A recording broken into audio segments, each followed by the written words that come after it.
Students, good morning everyone. तो last time हम कर रहे थे BSL, ठीक है। आज हम करेंगे उसकी application.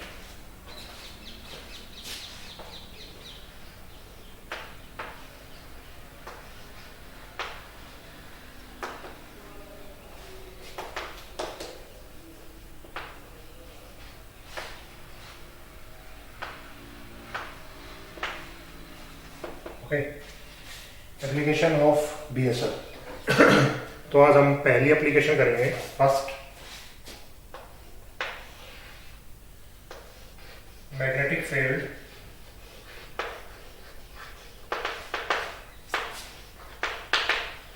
Due to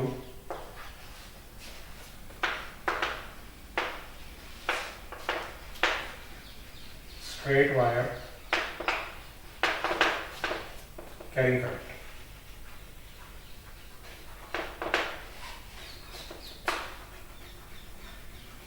okay, BSL की 3 एप्लीकेशन है, तो आज हम फर्स्ट एप्लीकेशन को करना चाह रहे हैं, ठीक है। तो फर्स्ट एप्लीकेशन क्या है? Magnetic field due to straight wire carrying current. Okay, थोड़ा सा ध्यान से देखना, थोड़ा ज्योमेट्री का इसमें यूज रहता है, ठीक है। आसान सा काम है, ठीक है। आप ध्यान से देखना इसको, ज्योमेट्री का इसमें यूज है। देखो, इस हेडिंग को लेते हुए चलो, डायग्राम को समझ रहा है। डायग्राम जिसके समझ में आ गया, काम हो गया।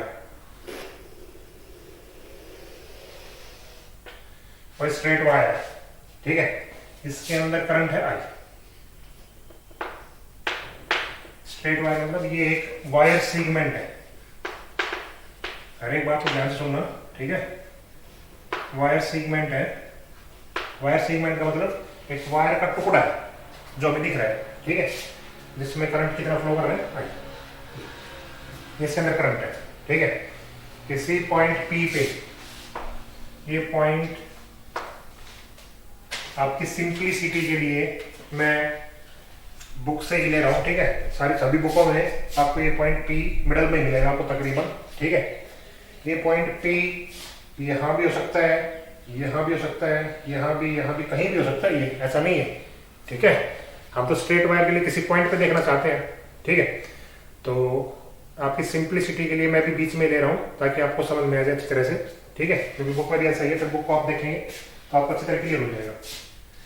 तो एक परपेंडिकुलर हमने डाला, P पॉइंट से मिला तो इस वायर से कनेक्ट करते हुए एक परपेंडिकुलर हमने डाला जिसकी डिस्टेंस है A। इसकी डिस्टेंस क्या है? A।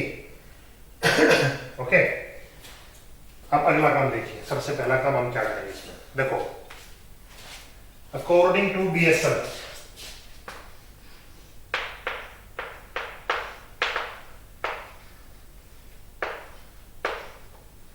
मैग्नीट्यूड की बात करूं तो मैं मैग्नीट्यूड में ले रहा हूं, ठीक है।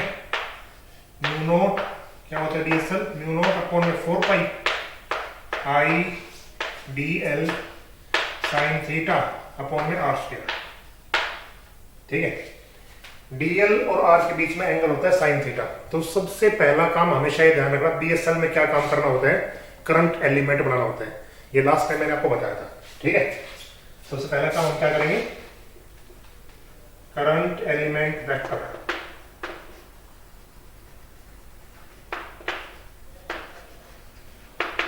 करंट एलिमेंट वेक्टर क्या होता है? IDL। ओके, देखो, कहीं भी छोटा सा पार्ट लेगा, जैसे ये पार्ट मैंने मान लिया,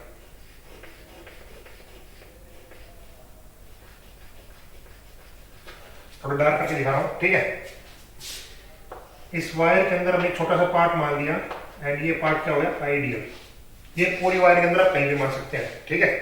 कभी आप सोचोगे मैंने यहीं क्यों माना है, पूरी वायर के अंदर आप कहीं भी मान सकते हैं। तो मैंने छोटा सा टुकड़ा यहाँ पे मान लिया IDL का, ठीक है। अब इसके साथ हम फील्ड निकालना चाहते हैं, ठीक है। इस पॉइंट के लिए हम क्या निकालते हैं? फील्ड। तो यहाँ पे आप एरो मार्क कीजिए। एरो मार्क का मतलब पता है क्या? This is R, position vector. ये वही काम करेंगे, सभी में वही काम करेंगे, ठीक है। थोड़ा सा बस समझने का तरीका समझ लीजिए आप, ठीक है। इन दोनों के बीच का एंगल क्या है? थीटा। ये एंगल क्या है? Theta. This angle is theta. Okay, ठीक हो गया ये चीज? ठीक है। इस एंगल को आप सिंपली मान लीजिए 5, ठीक है। तो आइडियल क्रॉस आर के बीच में एंगल क्या होगा? थीटा, ठीक है। अच्छा, अब हमें देखो जो वायर का टुकड़ा दिया हुआ है उससे आप इसको मिलिए, क्योंकि हमें हर जगह के लिए फील्ड देखनी पड़ेगी पूरी वायर के लिए। आइडियल तो हमें छोटा सा पोर्शन माना है, ठीक है। ऊपर वाला नीचे वाला एंगल पूरा देखो, ये नीचे वाला एंगल पूरा मान लो आप 5 ऊपर वाला पूरा एंगल आप मान लो 5, ठीक है। समझ गए होंगे इसको? डायग्राम समझ में आया इतना कम? ये आप मान लीजिए O, ठीक है। इस पॉइंट का आप मान लीजिए C, ये वाला डिस्टेंस आप मान लीजिए L, जहां से परपेंडिकुलर डिस्टेंस आएगा और जहां से करंट एलिमेंट की वैल्यू है वहां पे हमने क्या लेंथ मान ली? L। इसी में एक छोटा पार्ट तोड़ दिया हमने आइडियल। तो डायग्राम शायद आपको समझ में आ गया होगा, डायग्राम दोबारा समझ लीजिए। डायग्राम के बाद तो बहुत आसान काम है। ये एक वायर है, उसके अंदर करंट है, इसमें करंट एलिमेंट माना, उसके साथ एंगल थीटा बनाया। इस पॉइंट P पे हमें फील्ड चाहिए, तो ये एक पोजीशन वेक्टर हमने मान दिया कि यहां से हमें यहां तक फील्ड चाहिए। तो P से लेकर हमने परपेंडिकुलर डाल दिया इस वायर के लिए, ठीक है। इसको ऊपर और नीचे से कनेक्ट कर दिया। एक एंगल हमने मान लिया 5 दूसरा एंगल हमने मान लिया 5 ठीक है। थीटा वाले साइड इसके साथ हमने एंगल 5 माना था, ये वाला एंगल 5, ठीक है। ये ध्यान रखना, दिस इज एंगल 5, ये पूरा एंगल 5 है और ये पूरा एंगल 5, ऊपर से नीचे, ऊपर वाला 5 नीचे वाला 5। ओके, समझ गए? अब ये इसके मैथमेटिकल डेरिवेशन देखिए, बहुत इंपॉर्टेंट टॉपिक है कंपैरिजन के लिहाज से, ठीक है। dB is equal to mu not upon 4 pi I dl sine theta upon में आर स्क्वायर। ओके, देखो साइन थीटा, यहां पे साइन थीटा, आइडियल और आर के बीच का जो एंगल है थीटा, क्या वो 90 डिग्री है? तो आप देख पा रहे हैं यहां से 90 डिग्री नहीं है, ठीक है। लेकिन आप अगर इस ट्रायंगल से देखें,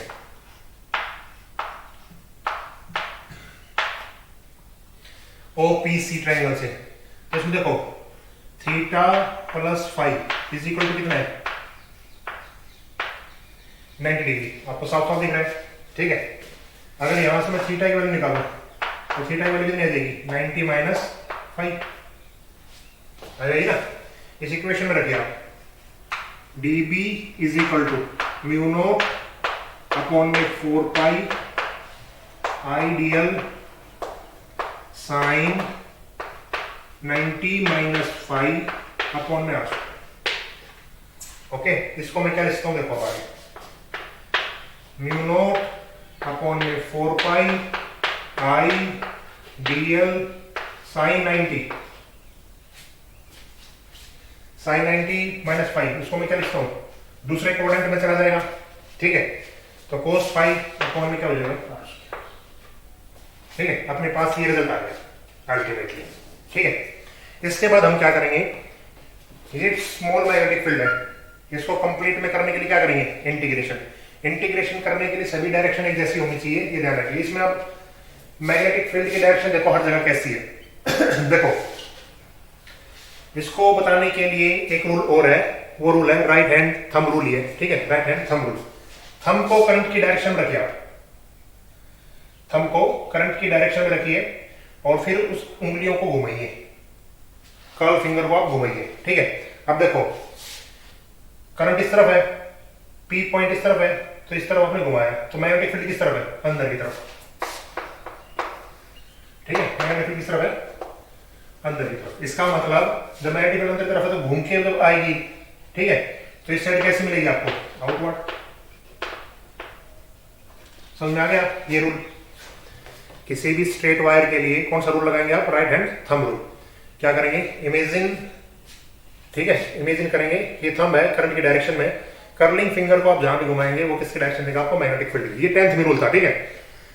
सबसे बढ़िया रूल है, एक ही रामबाण रूल है, राइट हैंड रूल, जो क्रॉस प्रोडक्ट में आपने किया था, वो सबसे अच्छा रूल है और सभी जगह काम आएगा वो आपको, ठीक है। ये तो छोटे मोटे रूल है जो आप अलग अलग सभी ने समझाने के तरीके बता दिए, ठीक है। अगर आपको क्रॉस प्रोडक्ट रूल आता है तो सारे रूल उसी में आ जाते हैं, ओके। तो देखो यहाँ पे इस पॉइंट के लिए फील्ड अंदर की तरफ है, यहाँ भी अंदर, यहाँ भी अंदर, हर एक पॉइंट के लिए फील्ड किस तरफ है? अंदर की तरफ है, ठीक है। तो सारी फील्ड क्या हो जाएंगी, ऐड हो जाएंगी।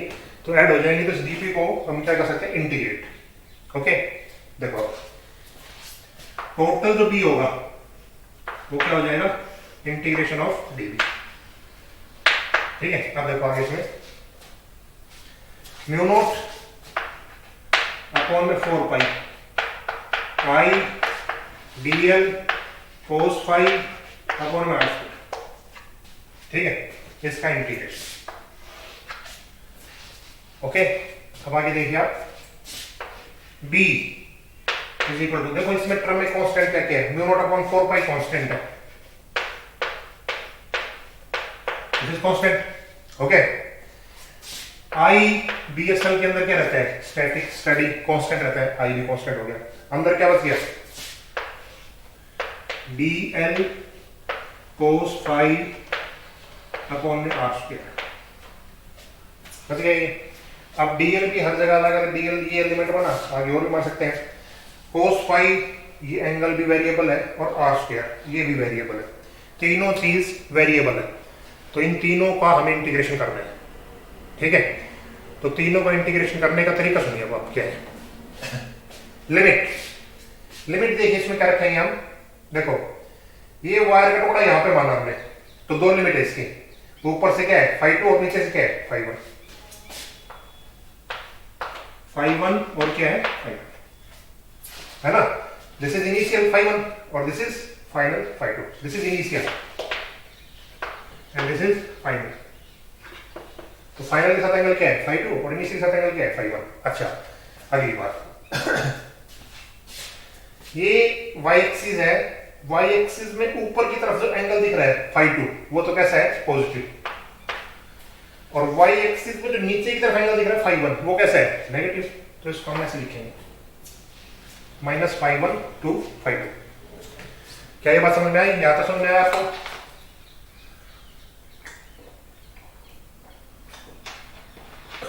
ठीक है, तो यहां तक अपना काम हो गया है। अब आगे देखिए, उसको मैं इसको मिटा रहा हूं एक बार। ठीक है,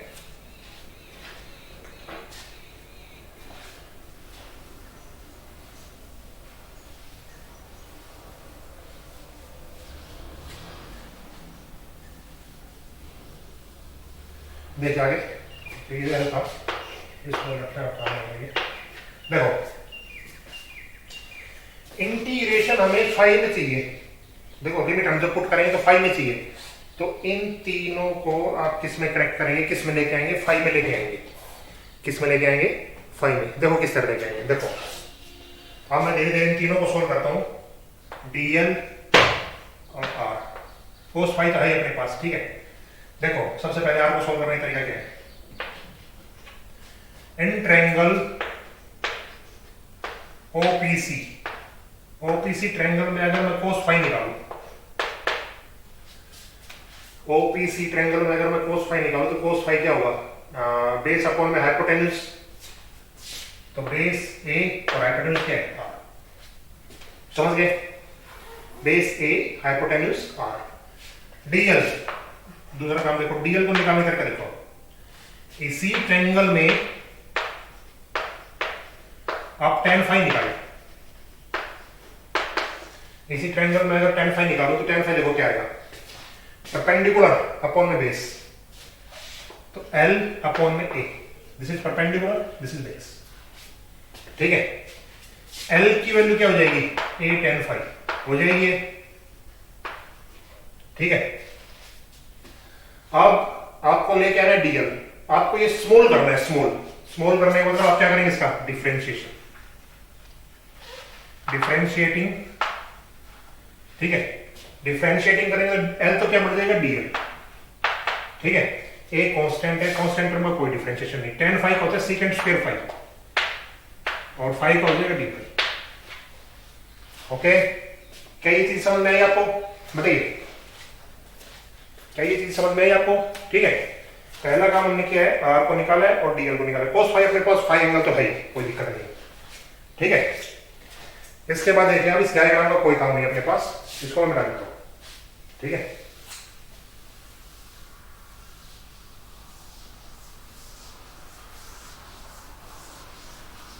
अब उस इक्वेशन में ये वैल्यू रखेंगे, देखो b is equal to mu not upon में 4 pi I integration of minus φ1 plus φ2। आगे देखिए आप, सबसे पहले क्या था, dl था, उसमें dl की वैल्यू कितनी है, a secant square phi d phi multiply में क्या था कोस फाई अपॉन में था आर स्क्वायर। आर स्क्वायर की वैल्यू कितनी आ जाएगी, देखो यहां से आप आर निकालो, आर की वैल्यू कितनी आ जाएगी, a अपॉन में कोस फाई आ जाएगी, ये वैल्यू दो। आर स्क्वायर था तो ये हो जाएगा a स्क्वायर और कोस स्क्वायर नीचे आएगा तो ऊपर चला जाएगा कोस स्क्वायर फाई। बताइए कितना समझ में आया आपको, ठीक है। आगे देखिए, एक a से एक a कैंसिल हो गया, सेकेंड स्क्वायर फाई से कोस स्क्वायर फाई कैंसिल हो गया नहीं, अपोजिट होते हैं दूसरे के, ठीक है। देखो क्या बचेगा, b mu naught I upon में 4 पाई a कांस्टेंट है, अंदर देखो क्या बच गया, माइनस φ1 से φ2 cos phi d. Okay, cos phi का इंटीग्रेशन आपको पता है क्या होता है, साइन फाई। तो म्यू नॉट आई अपॉन में 4 pi a sine phi, limit रखेंगे आप, एक बार साइन फाई की जगह रखेंगे आप φ2 माइनस एक बार साइन फाई की जगह रखते हो माइनस φ1, ठीक है। तो अल्टीमेटली अपने पास देखो क्या आएगा, b is equal to mu not I upon में 4 pi a sine φ2 plus sine φ1। किसी भी स्ट्रेट वायर के लिए मैग्नेटिक फील्ड हमेशा इतना होगा, बताइए एक बार इसको चेक कर लीजिए आप ध्यान से दोबारा, ठीक है।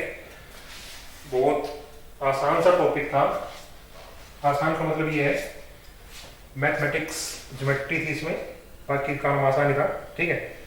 अगर आपको कंसेप्ट डीएसएल का पता है तो ओके।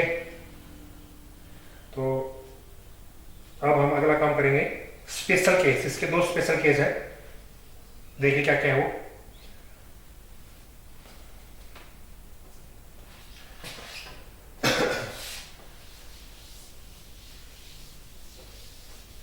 जैसे मैं लिख रहा हूं वैसे ही लिखना है आपको, ठीक है। स्पेशल केसेस, देखो फर्स्ट स्पेशल केस क्या है, पहला केस क्या है, देखो इसमें when none of the ends are visible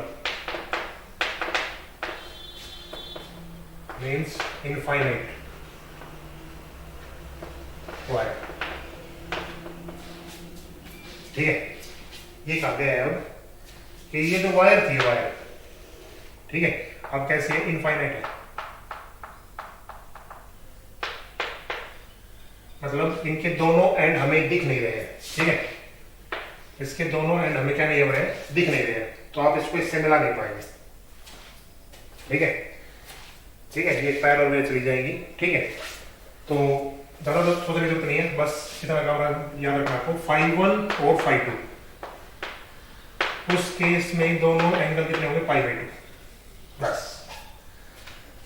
ठीक है। कोई भी वायर कोई भी क्वेश्चन में आपको इनफाइनाइट मिले तो उस केस में φ1 और φ2 कितने होंगे, π/2।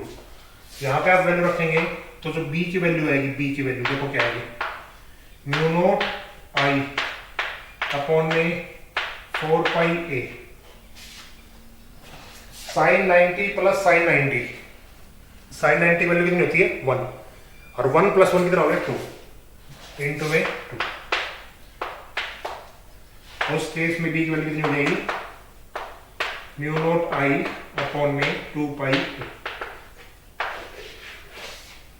ओके, ठीक है, समझ गए।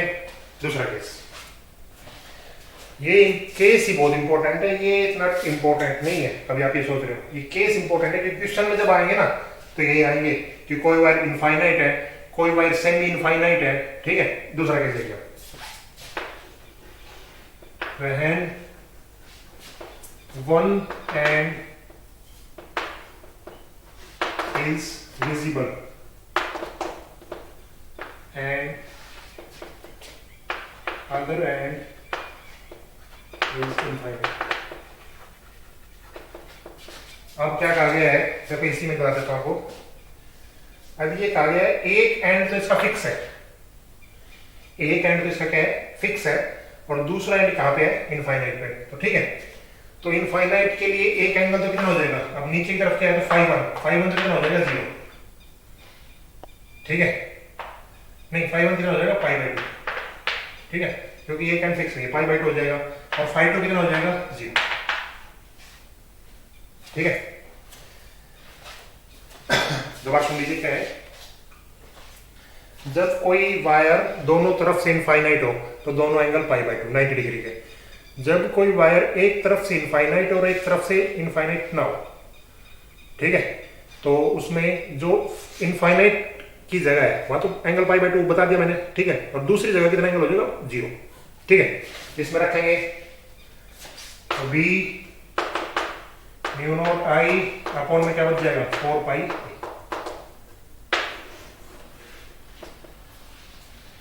ठीक है। एक एंगल 0 होगा, साइन 0 0 और साइन 90 डिग्री। ये काम समझ में आया, ठीक है। इसमें यही काम करना था।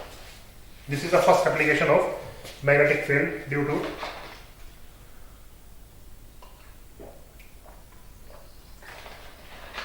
Straight wire carrying current, okay. अच्छा, इस पे क्वेश्चन करते हैं। देखो क्वेश्चन करने का तरीका बताओ, टेस्ट करने। क्वेश्चन को ध्यान से समझना, ठीक है। तो कुछ एक चीजें इसमें बता पाऊंगा मैं, वो टॉपिक में नहीं बता पाया था आपको। देखो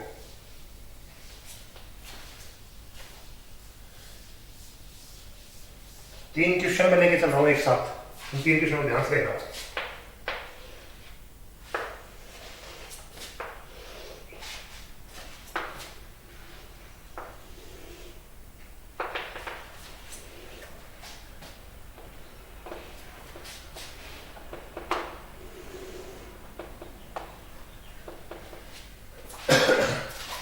ठीक है, अब मान लेते हैं ये केस आप कर चुके हैं, पी वाला बीच वाला, ये पॉइंट पी यहां पे हो और ये पॉइंट पी यहां पे हो।